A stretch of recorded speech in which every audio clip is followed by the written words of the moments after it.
Maredré, en Belgique, est l'une des nombreuses abbayes bénédictines qui suivent la règle du grand Saint Benoît. Saint Benoît, il y a 3 choses qu'il demande aux sœurs. Nous faisons vœu de stabilité dans le monastère, vœu d'obéissance et vœu de conversion.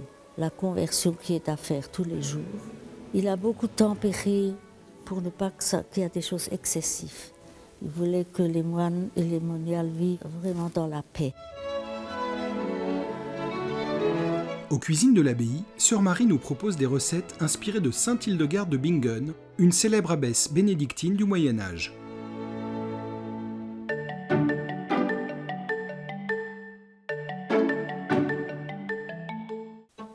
Bonjour à tous, soyez les bienvenus.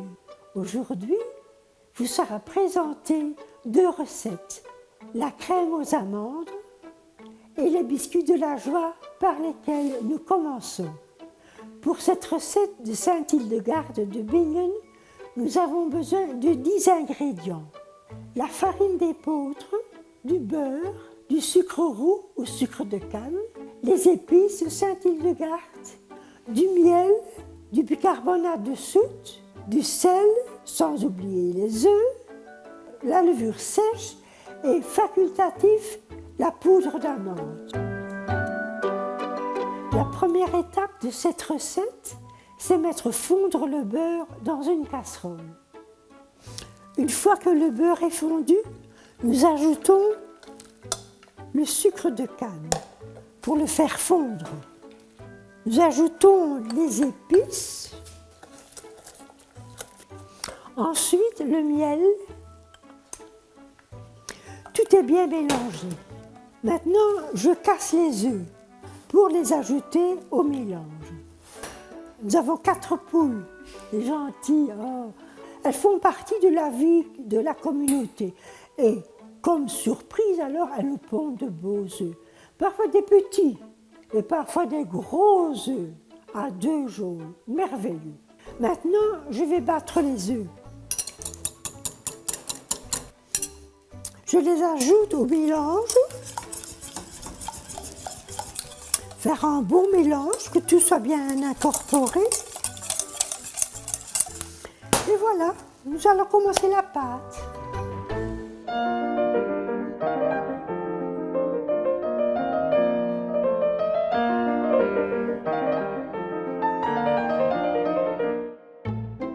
Je prends la farine.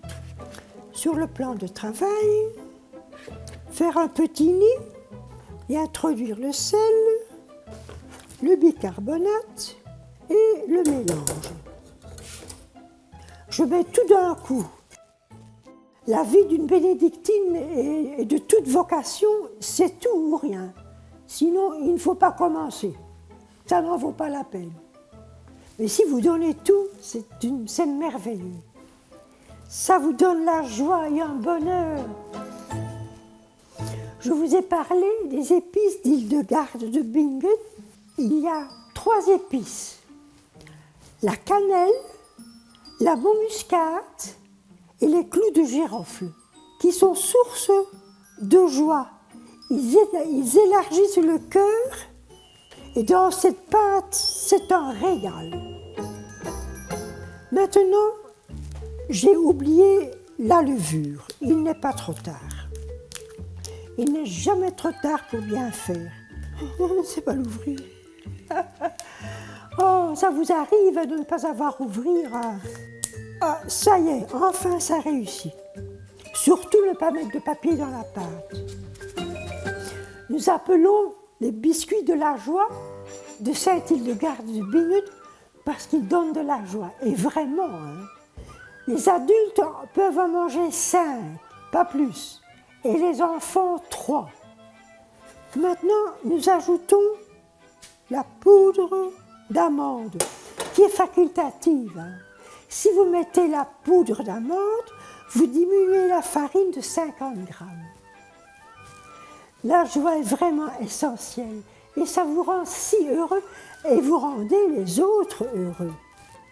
Vous-même, et vous transmettez à votre foyer, à toute la famille, dans la rue. C'est un témoignage. On ne se rend pas compte le bonheur que ça donne à chacun. Et en plus, c'est gratuit, hein. Et il n'y a pas de mesure, hein. Donc, ce n'est pas comme un médicament, dose maximale, non. Nous arrivons à pétrir la pâte, ce qui me rappelle les gestes de ma grand-mère, ainsi que de maman. Oh, c'est admirable comme elle pétrissait, et surtout le bon pain qui en sortait. Vous savez tout pétrir, hein. Vous êtes des mamans, et même les papas font ça actuellement. Pendant que les enfants jouent, toutes ces bonnes choses se font. Mais ça, vous n'achetez pas en plat préparé, parce que les plats préparés, permettez-moi de vous dire, mais c'est nocif pour la santé. Il est bien meilleur de cuire vos carottes que d'acheter une pizza. Pardon à ceux qui les préparent, je ne veux pas faire concurrence. Ce n'est pas mon intention. C'est depuis 54 ans que je suis religieuse. Et ça ne se prend pas comme une potion, hein. Ça se cultive tout doucement et comme je vous disais, ça se reçoit. Il faut être réceptif, essayer. Il faut vraiment essayer, mais c'est tous les jours, hein. Et tout doucement, le terrain se fertilise. Mais c'est inexprimable. Et vous trouvez la joie partout, mais vraiment partout, hein. Oh, regardez, le printemps. Quelle merveille, ces arbres en fleurs. Quelle promesse. Il est vrai, l'année passée, les belles fleurs ont gelé. Nous avons eu 40 kilos de pommes au lieu de 3 tonnes. Vous vous rendez compte? Heureusement que l'année précédente a été abondante, où nous avons pu laisser faire beaucoup de jus de pommes. Cuisiner pour ses sœurs, pour les autres, ça donne de la joie. Voyez un beau plat, bien présenté, c'est une source de joie. En fait, nous sommes responsables du bonheur des autres, hein. Sans le vouloir, ça se fait de soi. La pâte est bien pétrie. Sœur Marie la sépare en 4 morceaux, dont elle fait des boudins qu'elle met à reposer 1 heure au frigo. Une fois raffermis, elle les coupe en tranches d'1 centimètre de large environ, et elle les dépose sur une plaque recouverte de papier sulfurisé. Enfin, elle les enfourne dans un four préchauffé à 180 degrés pendant 10 à 12 minutes.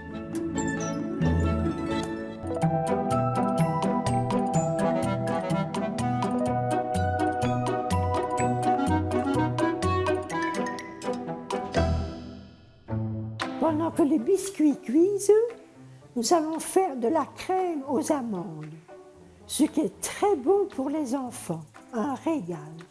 Pour faire cette recette, nous avons besoin du lait, une gousse de vanille fondue, du sucre roux, une pincée de sel, de la farine, d'épeautre et la poudre d'amande.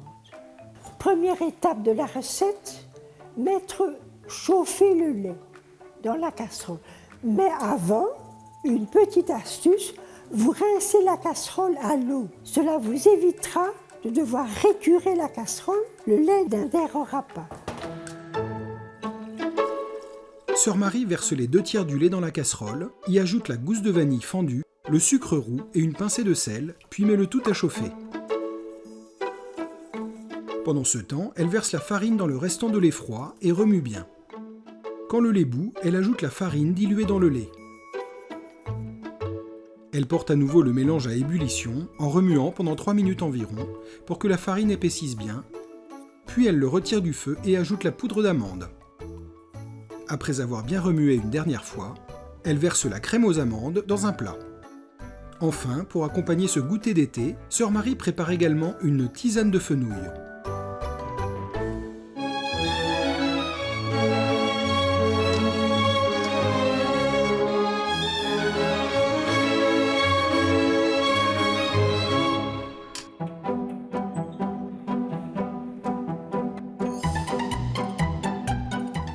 nos recettes de Saint-Hildegard sont terminées.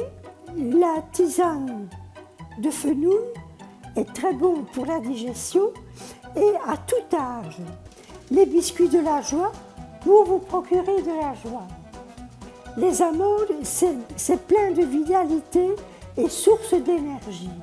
Je vous souhaite un bon appétit et un très bon été à tous.